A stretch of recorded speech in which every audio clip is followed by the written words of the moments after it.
Ok, o nosso tema da aula de hoje é do nosso Beit Midrash, lembrando que é um Beit Midrash online, né? Uma forma da gente levar o estudo de Torá para lugares que às vezes não tem sinagoga ou afastados, ou que as pessoas possam de casa dar continuidade aos estudos. Então, esse centro de estudos online, a gente, uma vez por semana comigo, agora temos mais uma aula semanal às terças-feiras com o Rabino Tzipel, uma oportunidade para as pessoas terem acesso a um pouco de estudo judaico. O tema de hoje a gente vai falar sobre podemos dizer assim, um ditado muito popular, conhecido, de que o, o povo de Israel é o Am HaSefer, o povo do livro. O que que significa isso, povo do livro? Qual é a origem disso? Da onde a gente tem essa tradição? Então, vamos tentar resgatar um pouco sobre esse conceito e de que livro que a gente está falando. Quando a gente fala o povo do livro, será que é de um livro, vários livros? Vamos tratar um pouco hoje sobre a literatura básica para os ensinamentos judaicos, da onde nós conhecemos todos os ensinamentos, da onde a gente conhece todas as leis, da onde a gente conhece toda a nossa tradição, como isso chegou até os dias de hoje. Então vamos falar um pouco sobre essa fonte literária e esse conceito.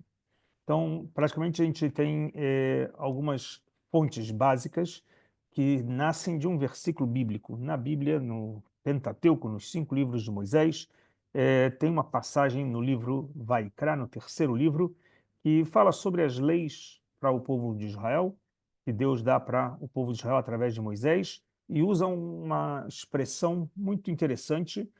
Aqui à direita temos escrito em hebraico, eu vou traduzir para vocês, vem escrito assim: Ele achukim ve'amishpatim ve'atorot asher natan Adonai beino uben bnei Israel behar Sinai beyad Moshe. Essas são as leis e os estatutos e as torot. Deixei aí destacada a palavra torot. A gente vai tentar entender o que significa a tradução de palavra torot no plural, não é Torá no singular, é plural, torot. Asher natan Hashem beino, aqui Deus deu entre ele e o povo de Israel no Monte Sinai, através de Moisés, para a mão de Moisés. Aqui vem uma coisa muito interessante. Primeiro, nos ensina que existem leis e estatutos, é um conjunto que, com mais detalhes, a gente vai descobrir. Alguns são de fácil entendimento, outros são de difícil entendimento, às vezes entendimentos de leis racionais, outros que talvez não são tão racionais, de leis que foram dadas para o povo de Israel. E existem as Torot. Torot no plural. Torot no plural, a gente pode traduzir a palavra Torá como instrução, orientação. Seria uma forma, talvez, de traduzir instrução. E no plural Torot, a pergunta: será que tem mais de uma Torá? Então, na verdade, do que se fala aqui? Então, costuma-se dizer que existem duas Torá, né? O que significa duas Torá? Uma Torá escrita e uma Torá oral. Uma Torá que é passada no Pentateuco, que Moisés escreveu e passou para o povo de Israel, e parte do que é os ensinamentos escritos que os profetas passaram e os homens da grande assembleia que escreveram os livros, que são os livros dos profetas de Samuel, todos os livros bíblicos, que a gente já vai falar sobre eles. E temos a Torá, que era Be'al Pé. Be'al Pé significa passado de fala, por tradição. É, Quem já assistiu algumas das aulas, a gente comentou das festas. Numa das vezes a gente falou sobre a tradição, aonde logo no início falamos sobre a tradição de que Moisés transmitiu lá no Monte Sinai o que ele recebeu de Deus, ele transmitiu para os seus seguidores, para Josué, para os anciãos. Essa transmissão em hebraico a gente chama messorá. O verbo em hebraico limsor significa transmitir. Então, estamos falando de uma transmissão. Essa transmissão, ela era uma transmissão oral, de uma passagem de mensagem de um para outro, do mestre para o discípulo, do rabino para o aluno, do pai para o filho. Essa transmissão é chamada Torá Shebe al Pé. A Torá, as instruções, foram passadas verbalmente. Normalmente, a questão verbal ela acabava sendo muito mais extensa do que a escrita. No escrito, resumido a mensagem, e na transmissão oral, todos os esclarecimentos, os entendimentos, os aprofundamentos daquela mensagem escrita. Então, a Torá Shebel Pé, ela acabava sendo, a Torá oral, acabava sendo muito mais profunda e ampla do que a Torá escrita. A gente tem nome para essa Torá oral, a gente chama ela de Talmud, Mishnah e Talmud, vamos detalhar sobre isso. Mas também podemos dividir parte desses conceitos de Torá no plural, Torot, como a Torá revelada e a Torá oculta. Existem as instruções que foram passadas transparentes, que foram reveladas, e existem os ensinamentos que são ocultos, que foram passados de forma secreta. E a gente entende isso como parte dos ensinamentos místicos, dos ensinamentos da Kabbalah, da parte que é oculta. Existe literatura para isso também. É, o curioso é que a importância de saber sobre essas literaturas e essas fontes vem mostrar para a gente uma característica do povo de Israel. Os filhos de Israel, os filhos de Jacó, chamados o povo de Israel, das 12 tribos, que vai receber através de Moisés a Torá e os ensinamentos, e de geração em geração, eles vão se dedicar muito a essa transmissão da mensagem, da informação, da instrução, dos ensinamentos, das leis. Tudo isso é um poder muito grande que está no povo de Israel. E isso foi feito como uma bênção, curiosamente, que a gente recebeu do pai Isaac para os filhos. Essa semana a gente terminou, nesse último Shabat, um trecho da Torá que a gente leu nessa semana, que fala sobre Toldot, sobre o nascimento dos filhos de Isaac e Rebeca. Eles vão ter uns dois irmãos gêmeos, Jacó e Esaú. E os dois vão receber bênçãos do pai, cada um brigando pela sua parte da primogenitura, mas os dois vão ser abençoados pelo pai. Mas tem uma passagem muito curiosa na Bíblia que fala uma coisa interessante, que fala o seguinte: Akol kol Yaakov ve'ayadai miedei Esav. Tradução: a mão, a voz é a voz de Jacó e as mãos é a mão de Esav. O pai, quando recebe Jacó para pegar a bênção, Jacó vem com um, um pedaço de couro, um couro do animal sobre o seu braço, os pelos do animal, porque o seu irmão era peludo e ele queria se fazer passar pelo irmão. E ele vem então com um pedaço de pele do animal sobre ele, e o pai vê a mão peluda, achando que é o irmão Esaú. E, na verdade, era o Jacó. E ele fala: a voz é de Jacó, mas as mãos são de Esaú. E quando ele fala isso, essa conotação repetida, ele podia falar Kol de Yaakov e Yadayim de Esav, a voz de Jacó e a mão de Esav, mas ele usa repetido, a Kol Yaakov. A voz é a voz de Jacó e a mão é a mão de Esav. Aqui é para dar uma certa ênfase, e muitos dos nossos comentaristas explicam que aqui, na verdade, é parte de um ensinamento, não diríamos secreto, mas um ensinamento moral que vem de geração em geração, que é o seguinte: que as descendências de Jacó, eles dão importância para a voz, e as descendências de Esaú dão importância para as mãos. O que representa voz e mão? A voz vai representar o poder da fala, o poder da comunicação, o poder de se expressar, a diplomacia. E o poder da mão é o poder físico, o poder braçal, é o poder de decidir as coisas pela mão, não pela palavra. A voz produz a palavra. E essa é a diferença dos filhos de Jacó com os filhos de Esaú, onde Esaú vai partir para a guerra e Jacó vai partir para a diplomacia. Então aqui a gente já traz uma herança histórica lá atrás dos patriarcas sobre a característica dos seus descendentes. Jacó vai dar ênfase, é dito que ele é um homem Ishtam Yoshev Alim, um homem que ficava sentado nas cabanas e ele estudava, era uma pessoa que estava preocupada com o estudo. Então, a gente vê que aqui traz uma característica de uma descendência que virá de Jacó, que vai dar ênfase para a diplomacia. Ok? Vai dar importância para a força da palavra, para a força da escrita. A escrita é aquilo que a gente expressa no papel, a nossa palavra, o nosso pensamento. Então, a gente tem aqui as duas Torot, a Torá escrita e a Torá oral, e a gente tem aqui já, antes ainda da Moisés receber essa Torá, os ensinamentos dos patriarcas, que a partir da bênção de Isaac para Jacó, o poder que tem da força da fala, da força da comunicação, de transmitir a mensagem. Então, isso é, primeiramente, uma coisa que a gente traz como base para a essência da característica do povo de Israel. Dentro desse conjunto de leis, tem uma coisa interessante. No hebraico, as palavras, as palavras formadas por letras, e as letras em hebraico, elas são, cada uma delas com um valor numérico. A gente conhece isso com o nome de numerologia. No hebraico, cada letra tem um valor numérico. E a palavra livro, que a gente fala o povo do livro, na verdade a palavra sefer, que é livro, é uma raiz do hebraico.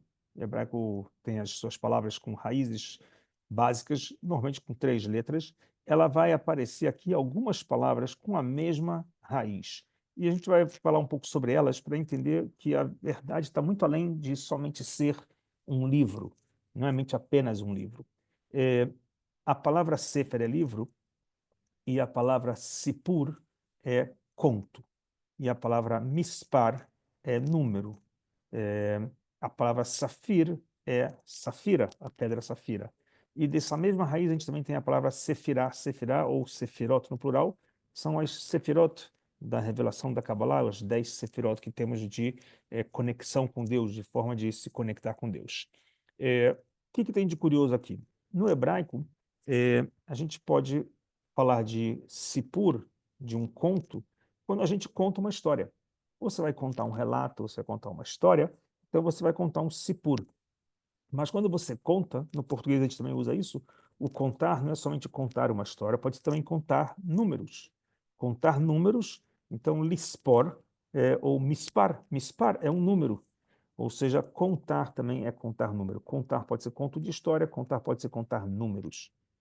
E aqui vem nos ensinar uma coisa muito interessante, que existe dentro dessa mística, dessa palavra Sefer, um segredo sobre o poder da palavra, o poder que tem do assunto de estar relatando a criação. As palavras, elas vão estar ligadas ao poder da criação, que é ensinado pelos nossos sábios através das letras e números.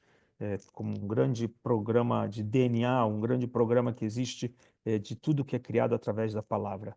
Então, o povo que se dedica a usar a palavra, a usar a escrita, a usar a fala, dessa forma, esse é um povo que vai garantir uma força muito grande na transmissão da educação, e isso é dentro desses tipos diferentes de como o hebraico nos ensina das diversas palavras que saem dessa raiz sefer.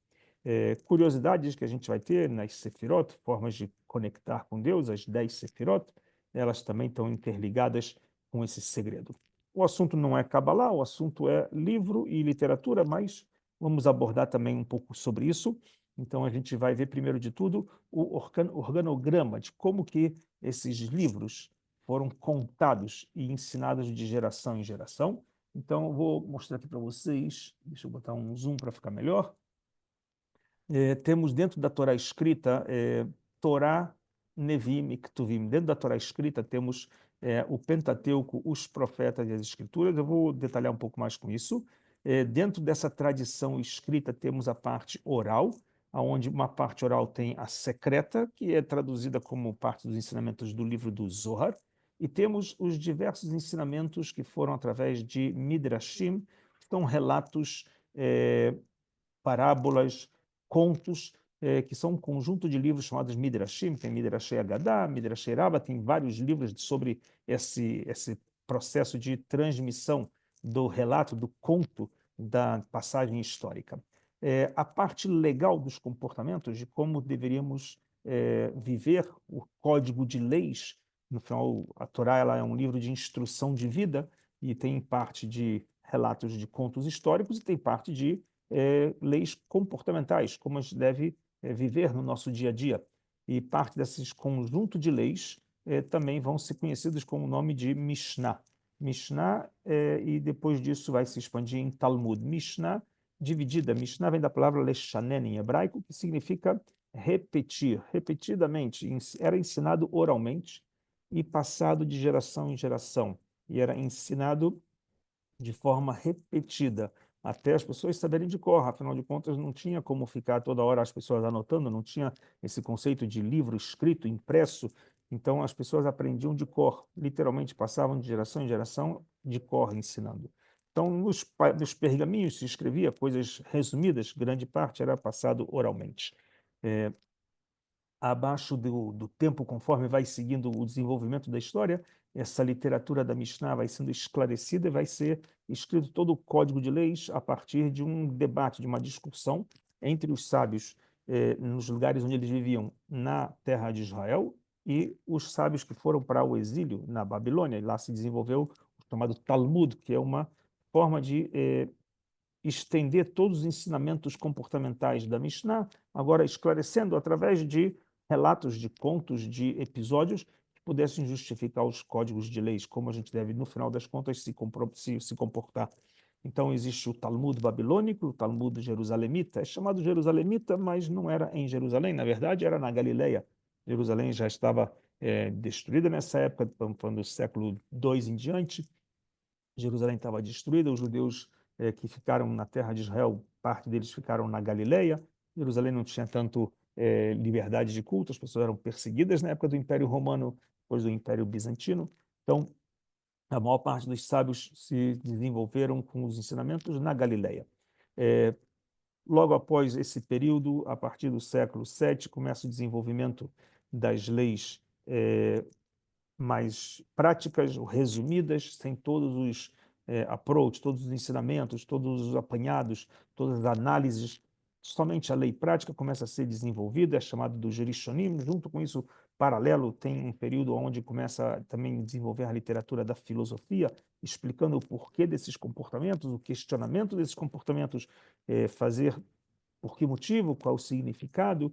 Então, junto com a parte filosófica, vem a parte resumida da prática da lei, e isso vai sendo desenvolvido durante algumas gerações, até o período que a gente chama isso de primeiros e últimos, que eram os chamados legisladores como Maimônides, como Rabino Alfasi, rabinos que ao longo dos séculos resumiram todos os ensinamentos em uma literatura mais concisa, mais prática, um manual de comportamento. E isso vai se desenvolver até praticamente mais ou menos 500 anos atrás, onde vão codificar todos esses conjuntos de leis que foram passadas em um conjunto de uma obra chamada Shulchan Aruch, mesa posta, podemos chamar assim, que vai ser a grande obra. Existem paralelas a ela, que vão ter todo o código legal. Tudo isso que a gente vem falando aqui é um processo interessante de uma passagem de praticamente 3.000 anos de história, que vem se desenvolvendo com a transmissão da informação, da mensagem, da lei, como ela vem passada oralmente, como ela foi engrandecida com os debates, com as experiências vividas, até o código legal. Ou seja, todos os chamados juízes, ou pessoas que vão lidar com a lei, rabinos, que vão precisar discutir e tomar decisões legais dentro do comportamento judaico, dentro da lei judaica, eles precisam passar por todo esse processo de conjunto de estudos dessa literatura para, de alguma forma, atuarem dando vereditos legais dentro da tradição judaica. Então, isso é uma das formas curiosas que a gente tem desse processo. Vamos avançar aqui um pouco mais para entender como que esse processo todo, desde quando Moisés recebeu os ensinamentos até os sábios 1.000, 2.000 anos depois, entendem e interpretam essas leis. Então, a gente conhece aqui um conceito que é chamado de Pardes. Eu vou explicar o que é o Pardes, vou traduzir para vocês. Pardes significa bosque. É uma passagem talmúdica curiosa sobre um sábio que entrou, os sábios que entraram no bosque. Vou ler para vocês com detalhes para vocês verem na fonte. Vamos abrir aqui. Conta assim, no Talmud, Tano Rabanan, estudaram nossos sábios, Arba nichnesu bepardes. 4 pessoas entraram no bosque. Veiluem, esses são os 4. Um deles se chamava Ben Azai, outro se chamava Ben Zoma, e outro se chamava Acher, e outro se chamava Rabi Akiva. Esses 4 sábios que entraram no bosque, entraram no bosque e saíram. Mas um deles, o Ben Azai, ele olhou o bosque e morreu. O Ben Zomar, ele olhou o bosque e ele se feriu. O Acher, esse outro, não citam aqui agora o nome no Talmud, diz que ele matou umas plantinhas, ele cortou plantinhas que estavam, coisas plantadas na terra. Rabi Akiva, ele saiu em paz do bosque. O Talmud babilônico, nesse episódio, tratado de Hagigá, ele fala com mais detalhes quem são esses 4 que entraram no bosque, e ele vai dar o nome de cada um deles, que um deles que morreu, que era o Ben Azai, o Ben Zomá, que ele enlouqueceu, o outro que ficou conhecido com o nome de outro era Elisha Ben Abuia, e o último era o Rabi Akiva, que saiu de lá em paz.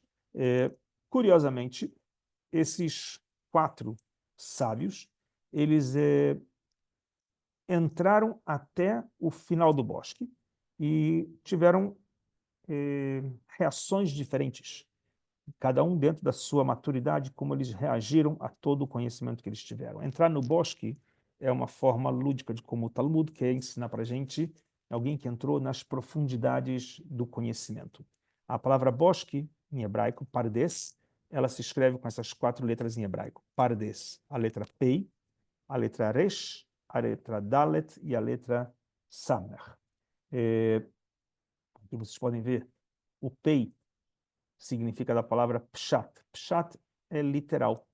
Pshat é apenas o que está escrito, simplesmente o que está escrito literalmente. Então, esse é um nível de estudo de aprendizado.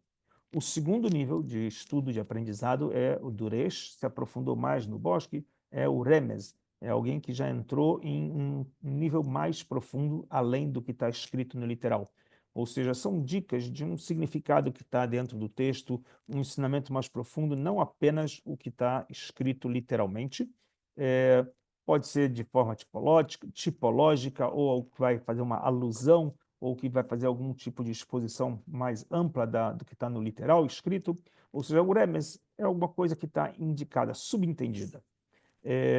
Um terceiro nível que se aprofundam os nossos sábios quando estão falando do bosque, estão se aprofundando, a letra Dalet é o Drash. Drash, como a gente falou um pouco antes, os livros chamados de Midrash, é uma forma alusiva de como os ensinamentos eram passados. Eles vão trazer interpretações através, às vezes, de história.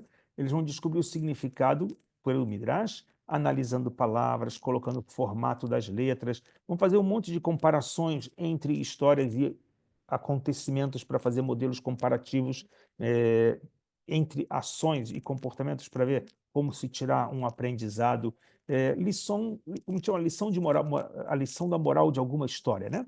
Então eles vão trazer acontecimentos e histórias e vão pegar a lição delas e falar, assim aconteceu ali, aqui também deveria acontecer a mesma coisa depois dessa história. Então, dessa maneira, eles vão chamar de uma explicação homilética no português, uma forma de interpretar através de um relato de experiências de episódios que se aconteceram em vários lugares diferentes. Então, o Midrash vai trazer vários casos. E mais se aprofundado, vai ter o Sod. Um nível mais profundo desse bosque é o Sod, a letra da Samer, e a palavra Sod significa secreto ou segredo. É um significado mais místico ou metafísico das passagens bíblicas, ou seja, ler um trecho bíblico e não entender apenas o que está no literal, e sim ver que por trás dele existe uma mensagem além da matéria que a gente tem aqui. É um conhecimento que ele é segredo, né? Secreto, passado de forma secreta, ocultamente. Nesse processo oculto era sempre muito limitado, uma coisa que é oculta nunca é em grandes volumes de pessoas assistindo, é sempre passado em grupos pequenos, grupos restritos, os significados todos esotéricos, e normalmente as pessoas, muitas vezes recebiam esses ensinamentos por algum tipo de inspiração, uma revelação às vezes algum sábio ensinava de geração para geração, mas muitas vezes era de forma, às vezes, intuitivas, ou até revelações, como a gente pode falar na literatura, de comunicações entre realidades diferentes, a realidade material e a realidade espiritual, né? Então, se dividem esses ensinamentos com a Kabbalah, onde vai ter conceitos famosos na Kabbalah, básicos, importantes para quem começa o estudo de Kabbalah, um conceito chamado Maaseh Merkavah, ou Merkavá é como se fosse a carruagem, é um episódio do livro de Ezequiel, e Maaseh Bereshit. Maaseh Bereshit é o relato da criação do mundo. Então, são níveis de entendimento, ou seja, na literatura toda, a gente vai ter parte dos livros que vão tratar apenas do pshat, apenas do literal, e vamos ter, ao longo desses 4 níveis, uma diversidade tremenda de literaturas. Algumas que foram passadas de forma secreta, no caso do Sod, às vezes não eram nem livros, eram apenas alguns tipos de escrituras ou códigos ou pequenos textos com explicações de certas temáticas para serem preservadas de forma secreta, de geração em geração, e outras que foram de forma ampla difundida, os ensinamentos difundidos. Trouxe aqui para vocês apenas para terem uma noção, como a gente falou antes, temos o Tanakh, o Torá, Nevim, Ketuvim, as escrituras dos profetas, o Pentateuco dos profetas e das escrituras em gerais. Vamos já falar um pouco sobre elas. A Mishnah e o Talmud, paralelo a Midrash, a Halachá, e temos a Kabbalah. Além desses temas que vão abranger do Pshat, do literal, do Drash, do Remes, Drash e do Sod, a gente tem outras literaturas que vão ser paralelas e desenvolvidas sobre a literatura da liturgia, sobre a literatura filosófica, sobre dos nossos sábios da época da Mishnah, da época do Talmud, onde eles desenvolvem relatos também extras que não foram compilados dentro do que a gente chama da literatura talmúdica. Tem livros para isso, são chamados de Braitot. Temos os livros na filosofia que depois vão se expandir desde o século 7, 8 em diante, e a gente vai ter, nos tempos mais modernos, século 17, 18, 19, já vão começar com literaturas como Hassídicas, Mussar. Ao longo de todo esse período, vamos criar uma literatura também conhecida com o nome de responsa, em hebraico, Shut. Shut é She'elot Utshuvot, perguntas e respostas, ou seja, o desenvolvimento. Imaginem vocês, os judeus no século I vão começar a ser exilados de Israel e vão se espalhar pelos continentes. Parte vai se juntar à comunidade judaica da Babilônia, na Pérsia, outros vão em direção ao Egito, outros vão em direção à Espanha, em direção à Itália, Roma, e vão em direção à Europa. Ou seja, os judeus vão começar no século I numa dispersão muito grande, depois da destruição do Segundo Templo. Então, muitas comunidades, que já existia esse conceito antes, mas não tão forte, agora as comunidades dispersas, elas têm questionamentos comportamentais, como definir alguma situação nova dentro da realidade que eles vivem, seja na questão agrícola, seja na questão matrimonial, qualquer questão que fosse, perdas e danos de qualquer assunto da vida, do dia a dia dessas pessoas, eles tinham alguma dúvida, então eles tinham que perguntar para algum sábio, e às vezes o sábio da sua cidade não sabe. Perguntou para o sábio da cidade maior, da grande cidade, de um grande centro de estudos. Então se mandavam as perguntas e recebiam-se as respostas. E assim criou-se uma literatura chamada responsa. Perguntas e respostas, chute. Uma literatura que vem de séculos, perguntas e respostas com casos, que vão se tornar jurisprudências para outros novos casos. Ou seja, a coletânea de todo esse material se desenvolveu também uma literatura muito importante para os nossos dias de hoje. Existem muitos livros também apócrifos que fazem parte da literatura judaica e os livros modernos de estudos nos dias de hoje. Só para ter uma noção do conjunto que é essa grande biblioteca. Então, resumidamente, nós temos o Tanakh, Torá, Profetas e Escrituras, fazem parte da Bíblia hebraica, ok? Mishnah é a grande obra literária que vai trabalhar especificamente da questão jurídica, comportamental, a partir do século II. Ela vai ser escrita, o famoso Rabi Yehuda Anassi, que vivia na Galileia, ele vai compilar toda essa literatura.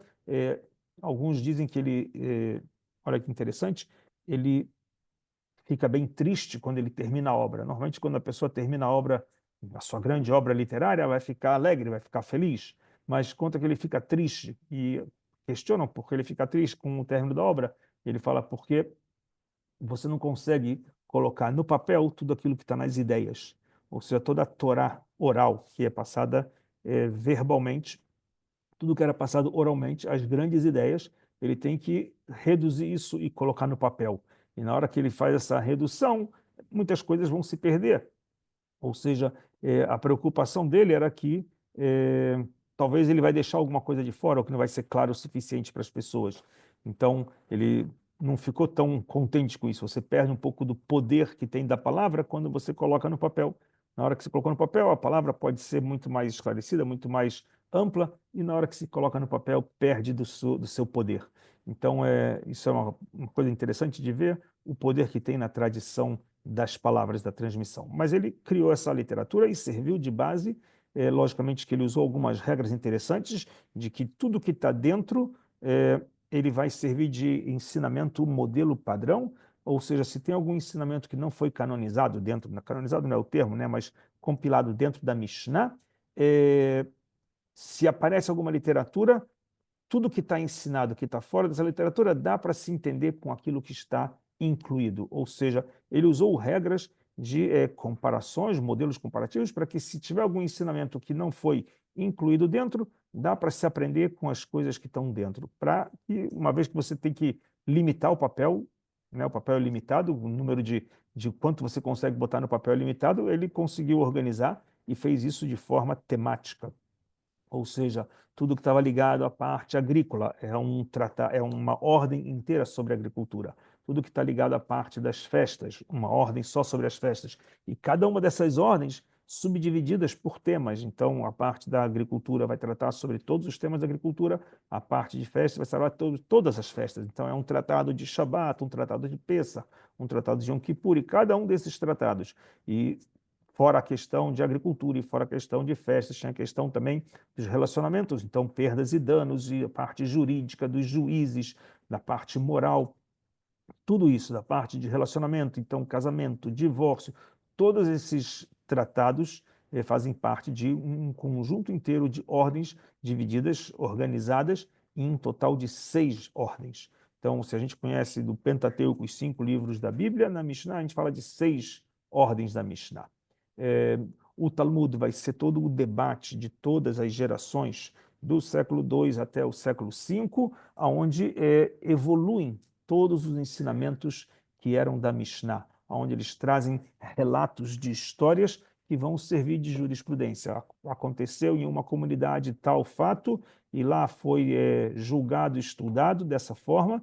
Esse episódio vai servir de base comparativa para estudar numa outra comunidade, quando se discutem, olha, tem um caso que aconteceu, eles podem resgatar de algum outro lugar, falar, assim foi discutido nesse outro lugar, assim aconteceu, então eles trazem isso como entrelaçando todas as histórias para nos ensinar o modelo de comportamento, como deveria ser a regra, a lei, no final das contas. Essa é toda a ideia da Mishnah e do Talmud, é trazer para o comportamental todos os ensinamentos que foram dados na Torá. O Midrash, como a gente falou, então, todas as interpretações, elaborações dos textos através de histórias, parábolas, com deduções legais. O conjunto das obras que vão começar a partir do século 7, 8, da parte das leis, chamamos de alahá. É interessante, alahá vem da palavra lalech, em hebraico, é caminhar, porque a lei judaica ela nos ensina como devemos nos comportar, o nosso caminhar, o nosso dia a dia. Por isso que muitas vezes a gente costuma dizer que o judaísmo não é uma religião, ele é um modo de vida. Ele não é uma religião no sentido da palavra latina, de religar e de nos ligar a Deus, e sim é uma forma de nos ensinar como nos comportamos. Ou seja, o judaísmo é um modo de como a gente vive dia a dia, né? Dentro do nosso dia a dia, como temos que nos comportar. Então, tem esse conjunto de obras jurídicas que foram, cada sábio em lugares diferentes, Maimônides, sábios que fizeram nos países, alguns deles Espanha, norte da África, Egito, Maimônides escreveu bastante, outros escreveram mais para os séculos posteriores na região da Polônia, o Ramá, onde vai finalizar junto com o Shulchan Aruch, o Rabino Yosef Karo, já em Israel, vindo dentre os judeus vindos da Espanha. Então vamos ter de norte da África, da Europa em geral, um conjunto de sábios que organizaram cada um da sua forma como eles enxergavam o código de leis. O grande Yosef Karo, no século XV, ele já vai fazer uma coletânea de todos os que tinham antes e vai procurar ver para resumir e fazer isso como uma grande obra, trazendo já o apanhado da visão de todos os grandes legisladores dos últimos 300, 400 anos antes dele, sejam eles de lugares diferentes, como da Espanha, como de Egito, ou até mesmo como no resto do mundo oriental. E o rabino Moshe Isler vai escrever na Polônia, em Cracóvia, uma visão do mundo europeu, colocando as diferenças que tem. Uma coisa muito interessante, que na mesma época, sem combinar, sem ter comunicações de via rede social, internet, em dois lugares diferentes do mundo, preparam uma mesma obra e acabam fazendo um completando o outro. Os ensinamentos da Kabbalah, que a gente costuma muito hoje ouvir no mundo moderno, as pessoas falam Kabbalah como se fosse uma religião própria. Na verdade, Kabbalah é parte do que a gente chama dos ensinamentos do Sod, ou seja, a palavra Kabbalah é receber. Então, todas essas obras que foram escritas com a temática do Sod, da mística, vai encontrar dentro desse tema de Kabbalah, onde vai trazer as revelações ou os ensinamentos de como se conectar a Deus, os atributos de Deus, a nossa conexão com a eternidade, com a questão do mundo finito para a eternidade de Deus, o infinito. Então, como lidar com todos os ensinamentos, desde a literatura do Zohar, da mais antiga literatura, ou uma das mais antigas, existem outras também, Sefer Yetzirah, e muitas outras obras que foram passadas, e ao longo dos séculos os sábios vão escrevendo sobre o tema, e a gente tem na Idade Média vários rabinos que escrevem, Rabino Moshe Cordovero escreve, os alunos do Arizal, sábios da Kabbalah, que vão desenvolver literaturas, e até os tempos modernos de hoje, onde costuma-se também ainda ter muitas pessoas reescrevendo, tentando colocar numa linguagem mais acessível para o povo, os ensinamentos também da Kabbalah. Da mesma forma, a gente tem na literatura também da liturgia, como a gente falou, os nossos famosos livros que nos organizaram todas as nossas orações, ou seja, como chegou até os nossos dias as orações. No início da época do templo não existia um livro de orações, existiam já trechos bíblicos que se tinham que pronunciar quando chegavam no templo. Ao longo dos séculos, com a destruição do templo e o exílio dos judeus, se organizaram então livros organizados das nossas orações para os dias da semana, para os dias de festa, parte dessas orações com poesias e poemas litúrgicos, os textos usados para todas as nossas festas. Então, por exemplo, na festa de Pêssar, a gente comentou sobre a Haggadah de Pêssar, então é parte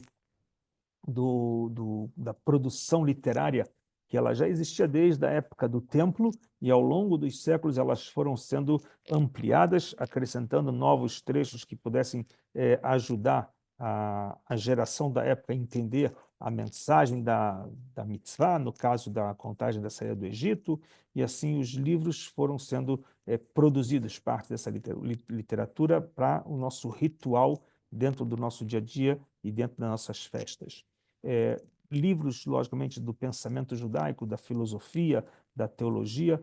Isso vai desde o momento da época da Idade Média até os dias de hoje, que vão analisando os diversos temas. Um dos principais temas vão ser sempre ligado ao livre-arbítrio, à escolha, nosso comprometimento com os mandamentos divinos, uma vez que o povo judeu ele vai receber no Monte Sinai um código de leis e ele vai assumir fazer isso. Então, desde lá, 3.000 anos, ele vive esse dilema: cumpro, não cumpro, faço, não faço. Por que eu tenho que fazer as coisas? Se eu tenho alguma obrigatoriedade perante alguém, eu faço o que eu quero, eu faço o que Deus me manda fazer. Toda esse debate, essa discussão interna que o ser humano vai ter. Então, livros e mais livros vão ser desenvolvidos com esse questionamento filosófico, esse pensamento judaico, como chegar a um entendimento, como esclarecer e como ensinar também sobre isso. Então, parte da literatura a gente vai encontrar com essa temática.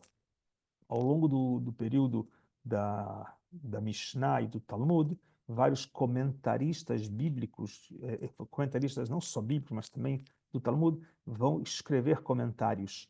Famosos comentaristas como Urashi, Rabbi Shlomo Yitzhak, que viveu na França, ele faz comentários da Bíblia, faz comentários dos livros da Mishnah e do Talmud, e vão ter vários sábios ao longo das gerações que vão fazer comentários. Um desses é chamado Tosefta, ele vai fazer um conjunto enorme de comentários da Mishnah e do Talmud, que não estão incluídos dentro do Talmud, estão numa literatura à parte. Como a gente falou, no período já do século XVIII, temos o movimento racídico, onde vai se desenvolver toda uma literatura também de um resgate espiritual, lembrando que até então, grande parte dos ensinamentos que estava focado no Talmud, focado no pensamento, era extremamente racional, e o movimento racídico vai dar um despertar na questão não apenas racional, mas também o intuitivo, o emocional, vão dar uma ênfase para um outro nível de realidade, de como se conectar, como estar em comunhão com Deus, como se conectar com Deus não apenas pelo intelecto, não apenas pelo modelo racional de estudo, e sim uma literatura que vai abranger uma diversidade muito grande dos sábios que eram alunos do grande fundador do movimento racídico, Baal Shem Tov, e cada um desses sábios, por onde eles espalharam, encontraram uma fórmula pessoal deles de como se conectar a Deus. Uns vão usar mais a musicalidade, outros vão usar a parte mais das parábolas, cada um vai encontrar uma forma diferente de como se conectar a Deus, através da alegria, uns através do grito, cada um vai encontrar um jeito de como estar próximo de Deus. E essas linhas diferentes de Hassidut, elas são espalhadas do século XVIII até hoje e continua sendo muito popular em muitas comunidades judaicas, em especial começou na Europa, mas se expandiu para todo o mundo judaico. Hoje dificilmente não temos comunidade judaica que não tenha uma pontinha de contato com o mundo racídico, de todas as diferentes Hassiduyot, que isso já é um tema por si só muito curioso de estudar. O movimento do Mussar, que produz uma literatura muito grande, que vai trabalhar sobre virtudes e a melhoramento do caráter espiritual, do caráter moral, uma vez que dentro dos ensinamentos bíblicos, uma das missões do povo de Israel é se tornar um ser que vai propagar a palavra de Deus. Essa é a escolha do povo de Israel. Vocês estão escolhidos para propagar o nome de Deus.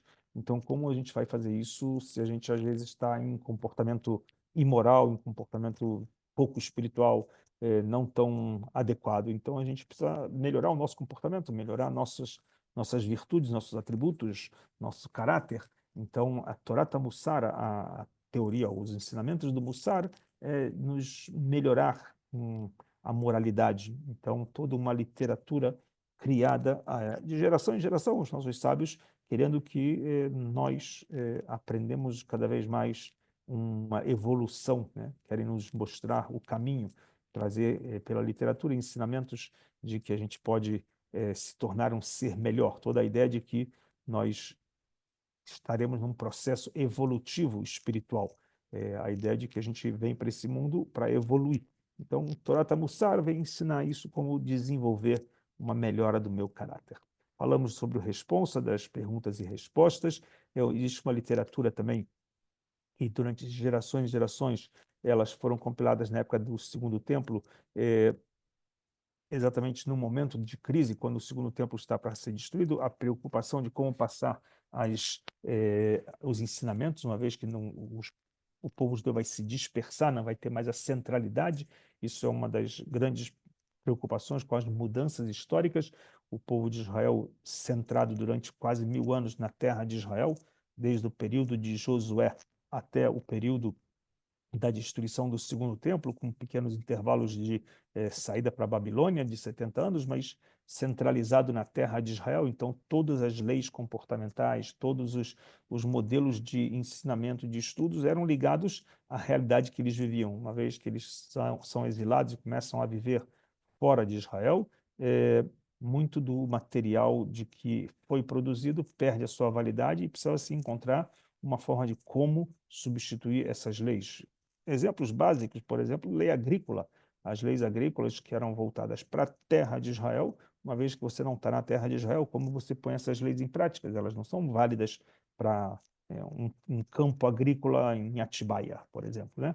Então, a ideia de como você vai agora preservar essas leis, vai ficar só na memória, só na lembrança, só no estudo, e quando hoje voltam para Israel, pode repor em prática. Então, são algumas curiosidades com relação a essa literatura. E, por último, tem aqui uma coisa curiosa, que é de referência, que são dicionários, gramática, enciclopédia, que a gente tem desde o período passado, medieval, até os dias de hoje, e existem enciclopédias judaicas coletâneas e coletâneas de informações da história, uma vez que o povo judeu se espalhou pelos continentes, foram obrigados a falar vários idiomas, então dicionários e tradutores, e tudo isso, a parte da gramática, dos idiomas, serem desenvolvidos dentro também da literatura judaica, ou seja, um conjunto tremendo de uma obra que a gente pode chamar monstruosa. Deixa eu mostrar aqui uma coisa para vocês, um mapinha.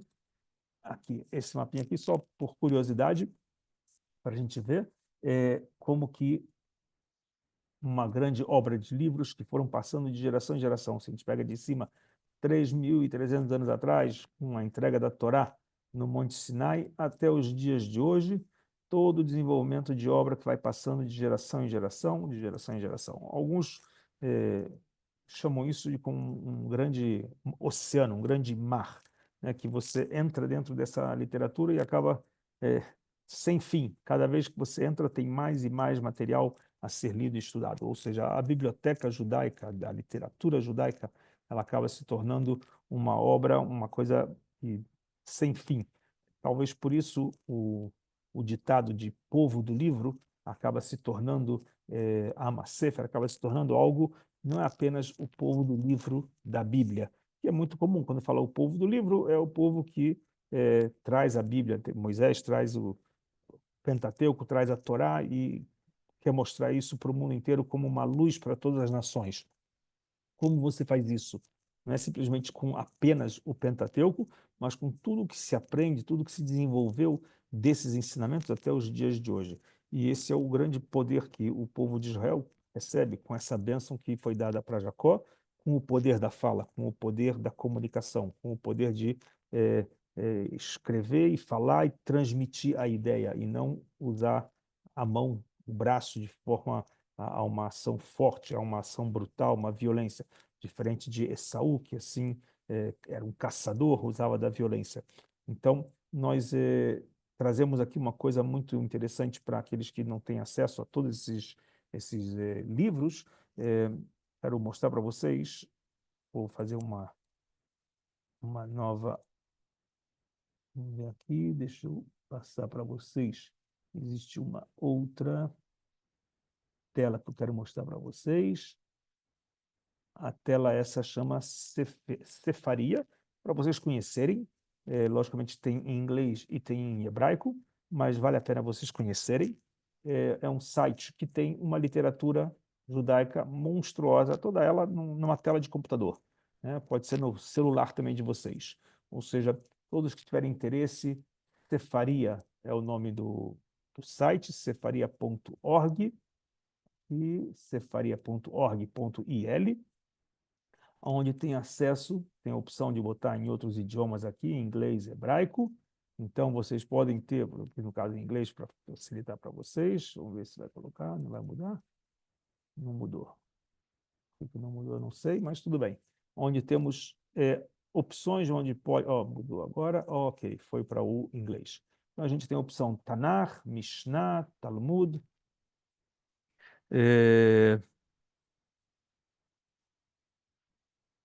Aqui.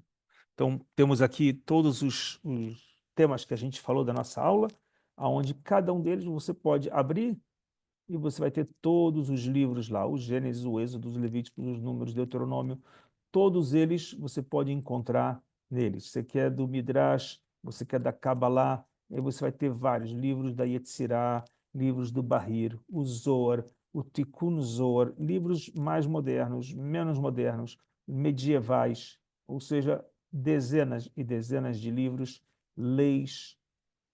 Você pode pegar as leis de todos os sábios, de Maimônides, Yosef Karo, todos os que trabalharam com a parte de legislar no mundo sefaradi, no mundo ashkenazi, Ben Ish Chai, o Shulchan Aruch, o Sefer HaChinuch, livros de educação, todos esses temas que abordamos, eles vão ter aqui uma variedade tremenda de livros, por enquanto em inglês, lamentavelmente, para quem não fala inglês é um pouco difícil, não está tudo traduzido para o português, ou em hebraico, para quem domina o hebraico, na parte da Hassidut, dos diversos líderes hassídicos, de sábios, então, Eliezer de Lisinski, o Rav Levi de Berdichev, vários dos sábios cabalísticos, místicos do movimento racídico, do movimento de Breslev, do movimento de Chabad, todos esses que desenvolveram uma Hassidut, um grupo de seguidores, eles desenvolveram também literaturas de como se conectar com Deus, aquilo que eles encontravam como, para eles, a maior forma de se aproximar de Deus. Essa é toda a parte da literatura judaica. Então, vocês têm aqui um conjunto muito grande de obras. Se interessarem depois, eu mando o link para quem não anotou, eu mando o link desse site, e tem outros muitos. É muito importante a gente hoje ter facilidade com os acessos. Em português, graças a Deus, temos também muito material. Hoje em dia, tem literatura, tem lojas e editoras que vendem livros sobre temática judaica com um arsenal de livros, uma biblioteca monstruosa. Então, hoje em dia, não temos mais como dar desculpa de que não tem um idioma que nos agrade para estudar e conhecer a literatura judaica, desde a parte bíblica até a parte, desde do Pshat até o Sod, todo do literal até o secreto. Então, temos hoje facilidades tremendas e a gente espera que temos dado um pouquinho de luz para vocês sobre esse tema de literatura judaica e a parte do povo do livro. Qualquer dúvida, a gente está à disposição pelo nosso canal do WhatsApp também, e pode ser também, a semana que vem vai estar a aula de hoje no YouTube, também podem mandar mensagem por lá. Semana que vem, se Deus quiser, vamos ter a nossa próxima aula, e aguardo vocês lá. Ok? Um grande abraço para todos, bom domingo, boa semana. Obrigado, muito obrigado. Obrigado. Um Obrigada, abraço. boa semana. Tchau, Boa tchau. semana. Obrigada. Obrigado. Um abraço.